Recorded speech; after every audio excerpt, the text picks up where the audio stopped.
অমাইরা সন্তানের এমন নাম রাখতে হবে যে নাম উচ্চারণ করে ভব নদী তুমি পার হয়ে যাও। যে নাম উচ্চারণ করে তুমি ভব নদীটা পার হবে। বাবা যেমন ডেকেছিল ভাগবতের অজামিল, কি বাবা যারা এখানে অজামিলের উপাখ্যান জানেন, এই অজামিলের 10টা ছেলে ছিল, আর 10টা ছেলের মধ্যে বাবা ছোট ছেলেটার নাম রেখেছিল নারায়ণ।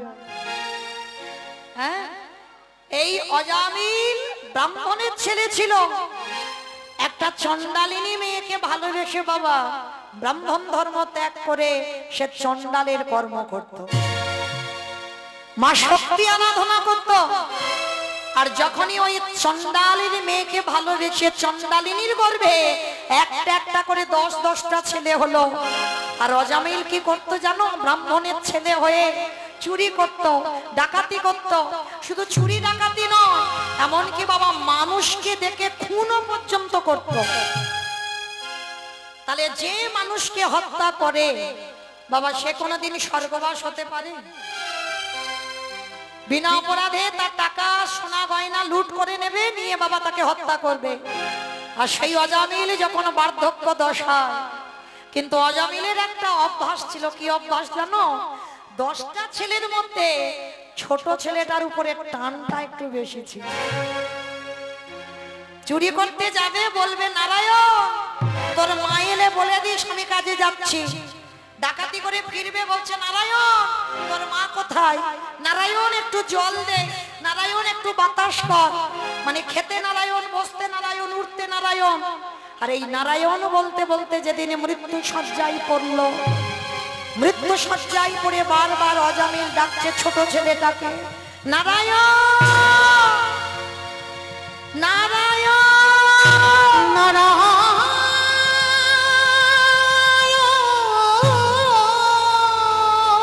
ও নারায়ণ, ও নারায়ণ, ও নারায়ণ। বারবার যখন ও নারায়ণ, ও নারায়ণ বলছে, সেটা বিষ্ণু লোকের খাতায় হিসাব হচ্ছে বাবা ওম নারায়ণ। ছটফট করছে মৃত্যু যন্ত্রণায়। এক দরজায় দাঁড়িয়েছে বিষ্ণুদূত, এক দরজায় দাঁড়িয়েছে যমদূত। টানাটানি করছে, মানে অজামিলকে নিয়ে যাবে। আর যখন টানাটানি করছে অজামিলকে নিয়ে যাবে বলে, এমন সময় বিষ্ণুদূতেরা বলছে আমরা নিয়ে যাব, যমদূতেরা বলছে আমরা নিয়ে যাব। যমদূতেরা বলছে আরে মূর্খ, এ কি করে যেতে পারে বৈকুণ্ঠে ভগবানের চরণে? কারণ এ খুন করে, ডাকাতি করে, আবার চুরি পর্যন্ত করে। তখন ওই বিষ্ণুদূতেরা বলেছিল যমদূতেদের, তোরা বড় মূর্খ, কারণ এ ডাকাতি করুক, চুরি করুক, মানুষ খুন করুক, যাই করুক, কিন্তু মৃত্যুর সময় কি বলছে ভালো করে দেয়। কান পেতে শুনছে ও নারায়ণ, ও নারায়ণ, ও নারায়ণ। তা যমদূতেরা বলছে হ্যাঁ শুনতে পাচ্ছি, ও ছেলের নাম ধরে ডাকছে ছোট ছেলেটা। বিষ্ণুদূতেরা বলছে আরে মূর্খ, নামটা ও ছেলের দিয়েছে, কিন্তু নামটা তো ছেলের নয়, নামটা আমার ভগবানের। তাহলে মৃত্যুর সময় যে যত বড় পাপিষ্ট দুরাচার হোক না কেন, মৃত্যুর সময় যদি জিহ্বাতে কৃষ্ণ নাম উচ্চারণ হয়, মৃত্যুর সময় যদি ভগবানের নাম শুনতে শুনতে দেহত্যাগ করে, জগতে যত অপরাধ করে সমস্ত অপরাধ থেকে সে মুক্তি পেয়ে যায়। নিতাই গৌর প্রেমানন্দে হরি বল, হরি বল। তাহলে প্রত্যেকে মারা পরবর্তীতে যারা মা হবে, যারা সন্তানের জন্ম দেবে, যে সন্তানের নাম রাখবে এমন নাম হোক ওই সিনেমা সিরিয়াল থেকে যেন ওই নাম না হয়। এমন নাম রাখো যে নামটা যেন অজামিলের মতো হয়। তোমার সন্তানের নাম উচ্চারণ করে তুমি যেন ভব নদী পার হতে পারো।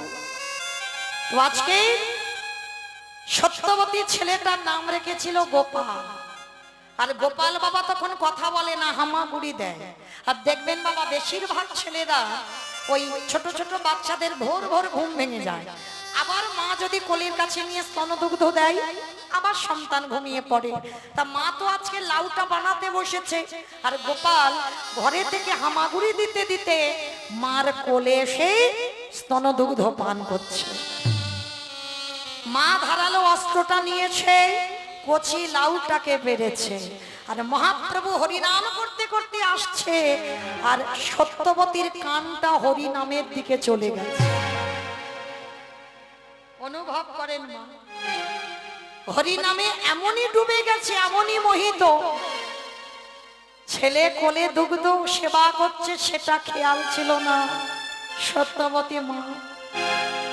ওই কচি লাউ আর গোপালের মাথা দুটো একই জায়গায় রেখেছি। হরিনাম শ্রবণ করতে করতে নয়নে বাড়ি বিগলিত হলো। প্রভু আমার হরিনাম করছে, আর সত্যবতীর নয়নে অঝরে জল পড়ছে, হৃদয়টা ভেসে যাচ্ছে। আর কিন্তু ওই লাউ বানাচ্ছে, ওদিকে খেয়াল নেই, হরিনামে ডুবে গেছে। আর হরিনামে ডুবে গিয়ে ওই লাউ আর ছেলের মাথাটা একই জায়গায় ছিল। সত্যবতী মা গোপালের মাথাটাকে নিয়ে লাউ মনে করল, আর লাউ মনে করে ওই গোপালের মস্তকটা নিয়ে ধারালো চকচকে অস্ত্র দিয়ে ওই মস্তকটাকে ছেদ করে দিয়েছে।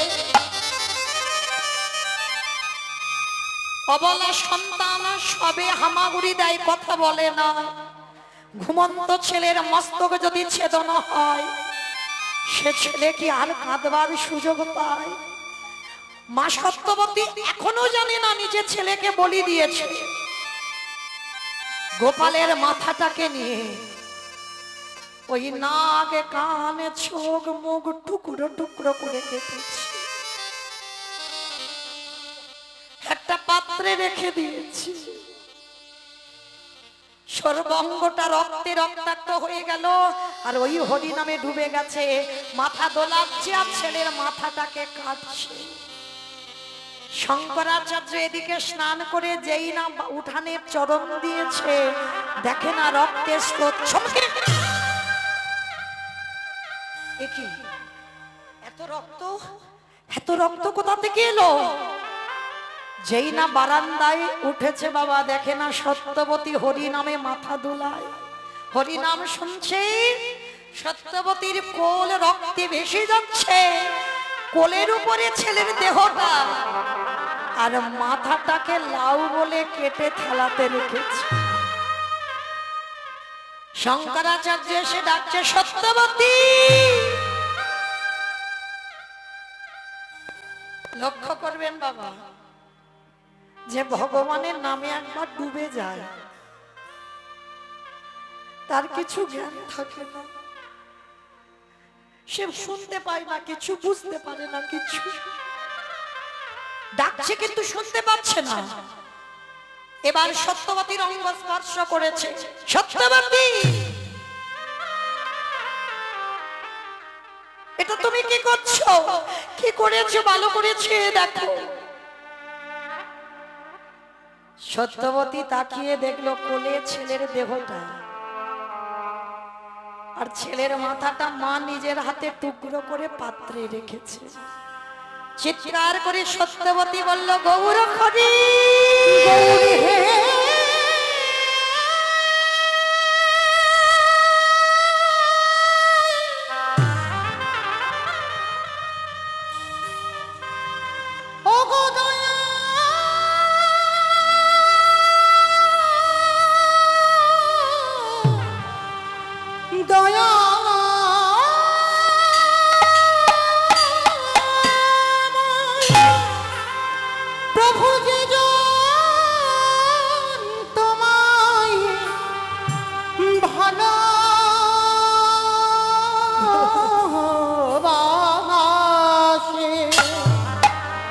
তারে কি এমনি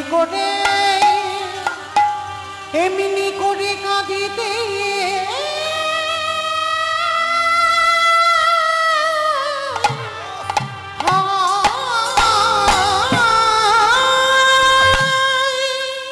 পাগলিনী হয়ে গেল সত্যবতী মা।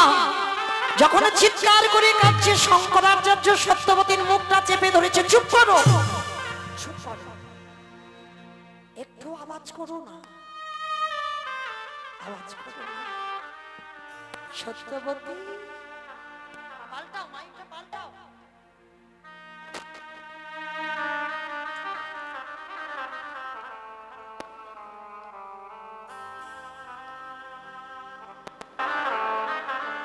সত্যবতী মামা পাগলিনীর মতো হয়ে গেল। যখন চিৎকার করে কাঁদছে, শঙ্করাচার্য বলে উঠলেন, চুপ, একটু কেঁদো না, কারণ আমার প্রভু আসছে আমার ঘরে, আর প্রভু যদি জানতে পারে আমার ছেলেটা মরে গেছে, আমার বাড়িতে হরিনাম হবে না। সত্যবতী, আমার ছেলে মরে গেছে, সেই শোকটা আমি নিতে পারবো, কিন্তু আমার বাড়িতে যে একদিন হরিনাম হবে না, এইটা আমি নিতে পারবো না। কে গো মায়েরা, কেমন ভক্ত? ছেলে মরে গেছে, তার মানে কতটা বাবা বিষয় থেকে মুক্ত দেখে। ছেলে মরে গেছে সেই শোক নিতে পারবে, কিন্তু বাড়িতে একদিন হরিনাম বন্ধ হবে, এই শোকটা নিতে পারবে না। কিন্তু বাবা সইতে পারে, মা সহ্য করবে কি করে? পাগলিনীর মতো যখন কাঁদছে সত্যবতী মা, শঙ্করাচার্য কি করেছে জানো? সত্যবতী মায়ের হাতে পায়ে দড়ি বেঁধে মুখটা বন্ধ করে ঘরে রেখে দিয়েছে, যাতে প্রভু বুঝতে না পারে যে আমার সত্যবতী কাঁদছে, ছেলেটা মরে গেছে বলে। আর এদিকে প্রভু আমার ভক্তদের নিয়ে শঙ্করাচার্যের ঘরে এসেছে। যেমন হরিনাম হয় আজও হচ্ছে, প্রভু আমার দুটো বাহু উত্তোলন করে কীর্তন করে আজও করছে, কিন্তু শঙ্করাচার্য কাঁদছে। তবে বাবা আজকের এর কান্নাটা যেন একটু বেশি।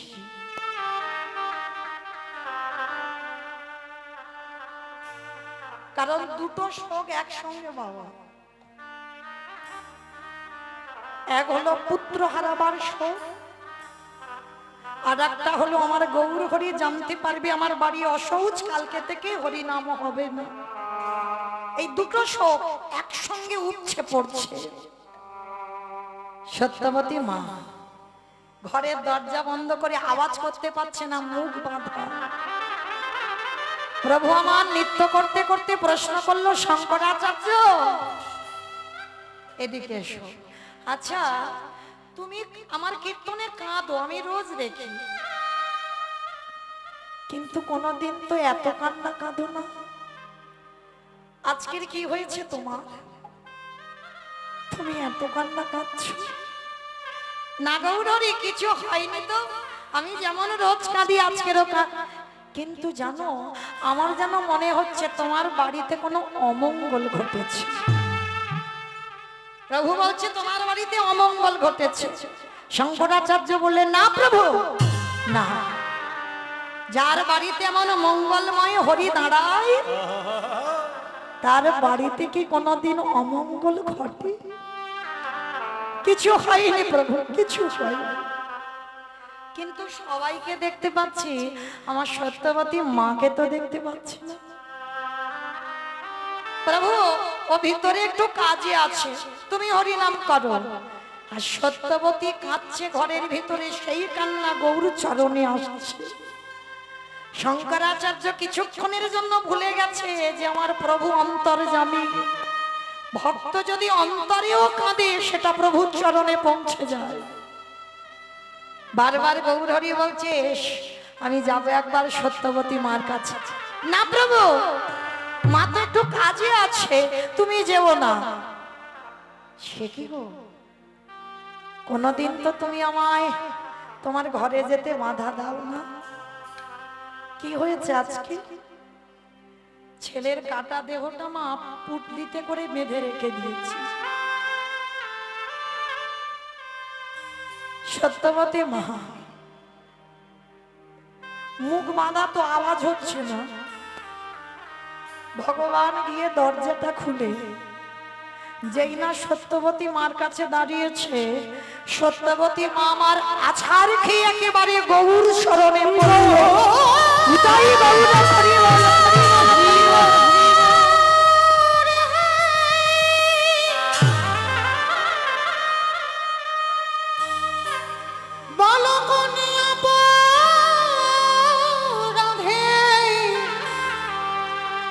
তুমি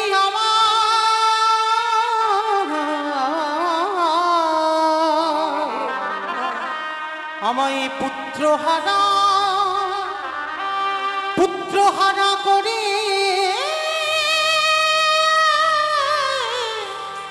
দিলে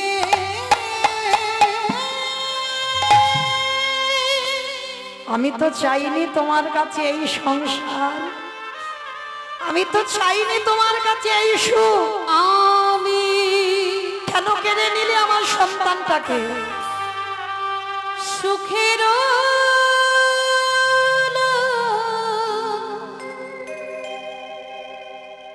লাগে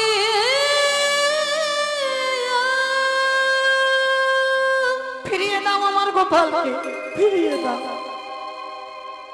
এ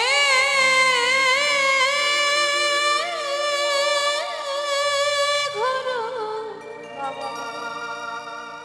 বন্ধিনু।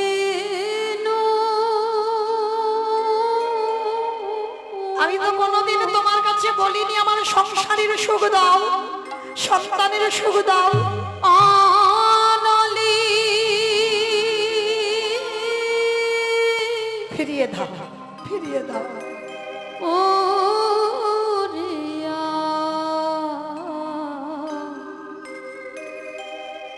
গেল রে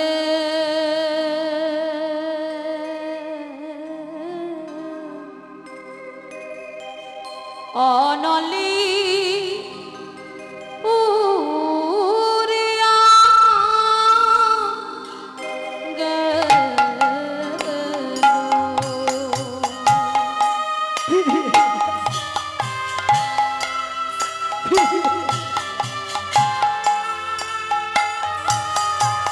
আমি কোনোদিন তোমার কাছে কিছু চাইনি, কিন্তু আজকের আমার গোপালকে ফিরিয়ে দাও।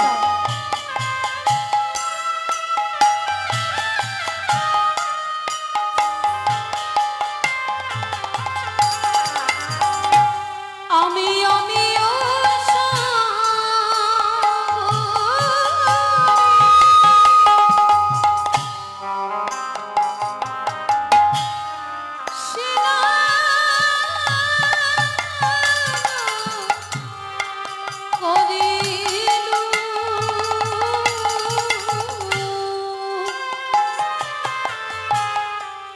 সকলি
অভাগিনীর কারণ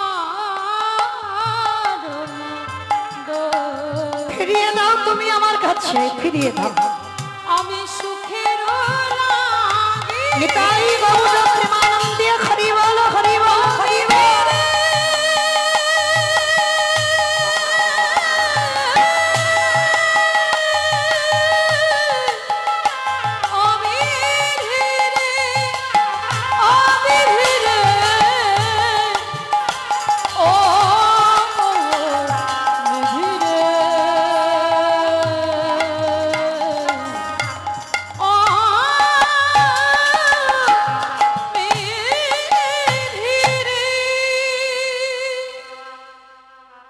প্রভু আমার বললেন তোমার সন্তান কই?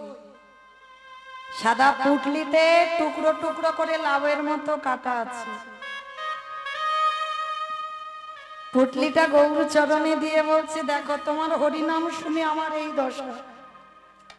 তুমি হরিনাম করতে করতে এলে, তোমার নামে যখনই ডুবে গেলাম, লাউ মনে করে আমার গোপালকে কেটে দিলাম, ফিরিয়ে দাও। বাবা পরশমণি পরশে লোহা যদি সোনা হয়, আর আমার গৌর পরশে জগতে কি না হয়। যেই না পরশ করেছে, ওই টুকরো করা দেহটা এক হয়ে গেল। দেহ মাথা একত্রিত করে প্রাণ ফিরিয়ে দিল ভগবান। প্রাণ ফিরিয়ে দিয়ে ভগবান বদনটা গোপালের শ্রবণের কাছে নিয়ে গেছে। নিয়ে গিয়ে প্রভু আমার ডাকছে, গোপাল, এই গোপাল, বাবা মাকে কাঁদিয়ে রেখে যে চলে গেলি, আয়। মা কাঁদছে, বাবা কাঁদছে, ফিরে আয়। এই জায়গাটা ভালো করে শুনবেন। যে ছেলে মরার আগে কথা বলতে জানতো না, সবে হামাগুড়ি দিতে শিখেছে। আর যেই না আমার গৌর ডেকেছে, উঠে বসে কথা বলছে, প্রভু আমায় ডেকেছো? হ্যাঁ তোকে ডেকেছি। বাবা মাকে কাঁদিয়ে চলে গেলি কেন? মা কাঁদছে, বাবা কাঁদছে, আয় ফিরে আয়। করজোর করে গোপাল হেসে বলেছিল, প্রভু এরা আমার কোন বাবা মা? কত নম্বর বাবা মা? গৌরহরি, কতবার আমার জন্ম হলো, কতবার আমার বাবা হলো, কতবার আমার মা হলো, কিন্তু গৌরহরি এরা তো আমার প্রকৃতি বাবা মা নয়। তুমি তো হলি আমার প্রকৃত পিতা। তাহলে তুমি কাদের জন্য আমায় ডেকেছো? এই জড় জগতে যে বাবা যে মামায় জন্ম দিয়েছে তাদের জন্য। এরা কত নম্বরের বাবা মা তুমি বলুন, বলো না গৌরহরি। সত্যবতী মা শোনা মাত্র চমকে উঠেছে। যে ছেলের জন্য এতক্ষণ আমি পাগলের মতো কাঁদলাম, যে ছেলের জন্য আমি পাগলিনী হয়ে গেলাম, আর সেই ছেলে প্রাণ ফিরে পেয়ে জিজ্ঞেস করছে আমি ওর কত নম্বর মা। সেই সত্যবতী মা গৌর চরণে গিয়ে বলছে, গৌরহরি আমি বড় ভুল করে ফেলেছি। এই মায়া মোহ সংসারে পড়ে আমি তোমার কথা ভুলে গেছি। প্রভু আর আমার এই সংসার চাই না। এবার তুমি আমায় নিয়ে তোমার কৃষ্ণ ভজনের পথে নিয়েছ। এই সংসার ত্যাগ করে আমি তোমার রাতুল চরণ ভজন করতে চাই। আমি কবে যাব? নিতাই গৌর হরি বল, হরি বল, হরি বল। বিষয় ছেড়ে ওই মধুর বৃন্দাবন,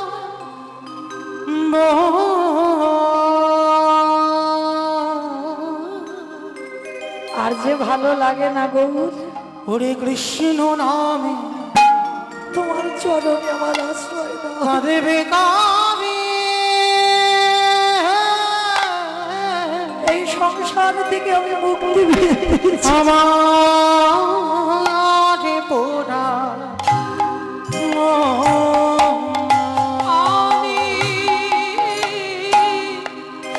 একবার নিয়ে চলো তুমি। আমি কবে যাব?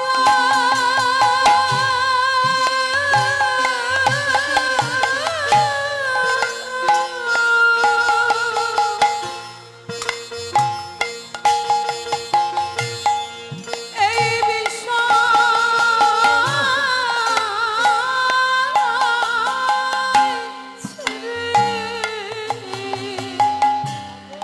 এবার আমায় হাত ধরে তুমি নিয়ে চলো। এই মধুর বৃন্দাবন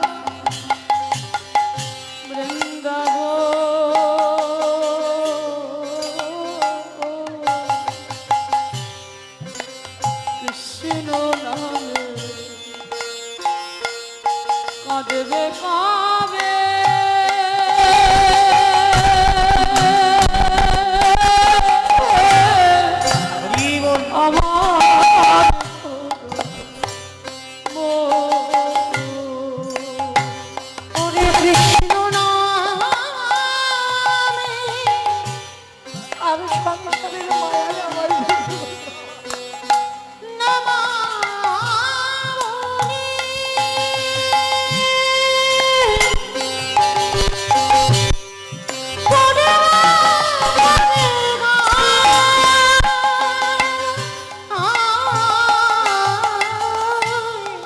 কৃষ্ণ নামে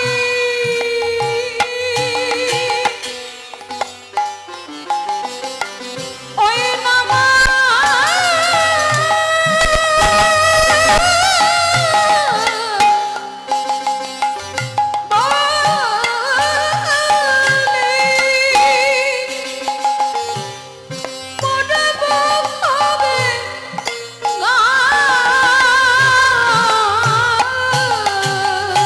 ওরে কবে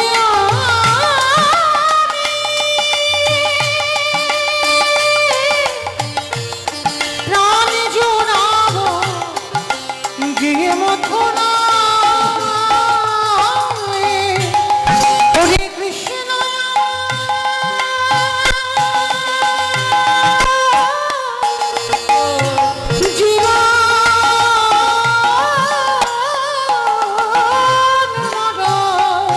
ওই কৃষ্ণ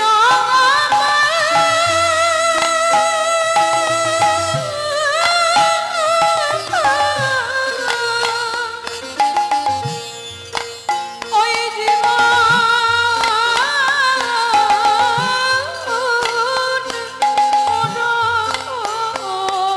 কবে পাবো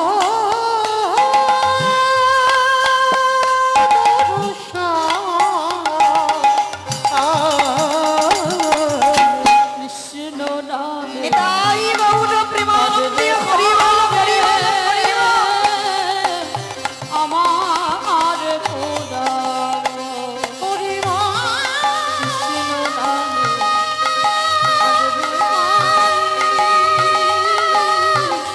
আমার খোদা